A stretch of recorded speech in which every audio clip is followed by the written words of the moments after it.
Hey guys, welcome once again to the Layman's Lounge, and it's time for a challenge and a question that I'd like to address. And this challenge really comes from a response to a comment I made in my last video of evidence number 2 about the evidence of God's existence, and that was about the teleological argument. And in part of that, I said that one common objection to the teleological argument is, well, who made God, or who designed the designer? And I said that that was a sidestep issue. And I don't mean to say that it is an unimportant issue. I said it is a sidestep issue.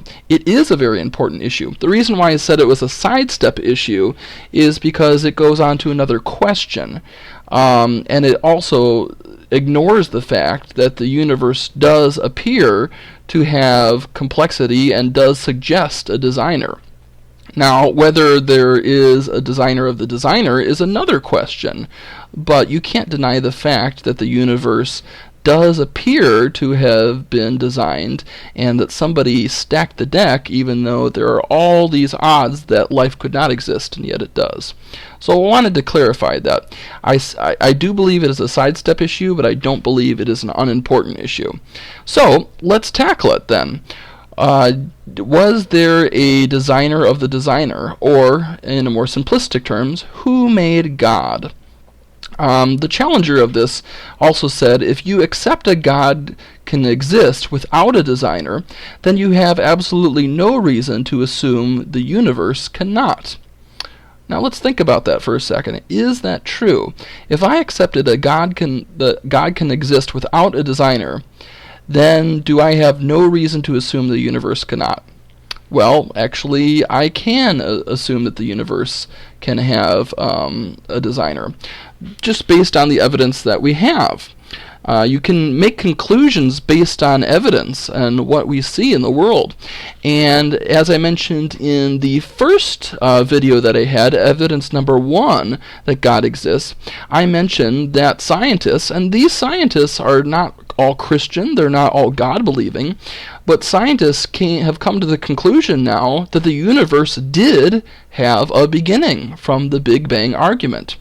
They said that at one point there was a small little point and it slowly started to expand.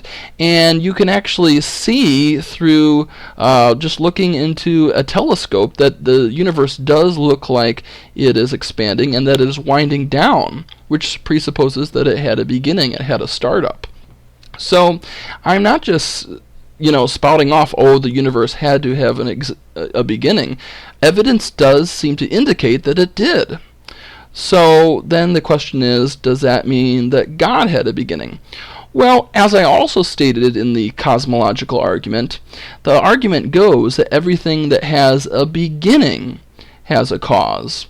And through evidence, we can see that the universe had a beginning. But God, by definition, does not have a beginning. And I've heard some objections saying, well, you're just kind of creating that definition. But really, when you think about the definition of God, most people do think of God, just as the definition of God as an eternal being. The only thing that I've seen that is not true about that is if you look at the Greek and Roman gods when you study myths in high school, and these so quote-unquote gods really had more problems than we did, and they were really just almost human beings that are a little more powerful, but in some ways they're even more screwed up than human beings. And today, not many people take that seriously as a real definition of what God is. But I'm positing the idea that by definition, what God means is an eternal, all-powerful being. So you can argue that there is no such thing as an eternal, all-powerful being, but you can't say that there is a God who is a finite being, because if he's a finite being, then he's not God. He's just a more powerful being than something else. So that's what I mean by that. So who made God? That is kind of a self-refuting question, because basically that's saying who made somebody who is eternal, if that makes any sense. Now, despite this evidence, some people still seem to say, as far as the universe goes, that there is nothing incoherent about something coming into existence from nothing, that it can still spontaneously happen. But really, this is contrary to reality as we know it and live it, and to the scientific enterprise as a whole, which really seeks a causal explanation to things. I think it's counterintuitive to believe that things just pop into and out of existence if there's not some being that has intelligence there.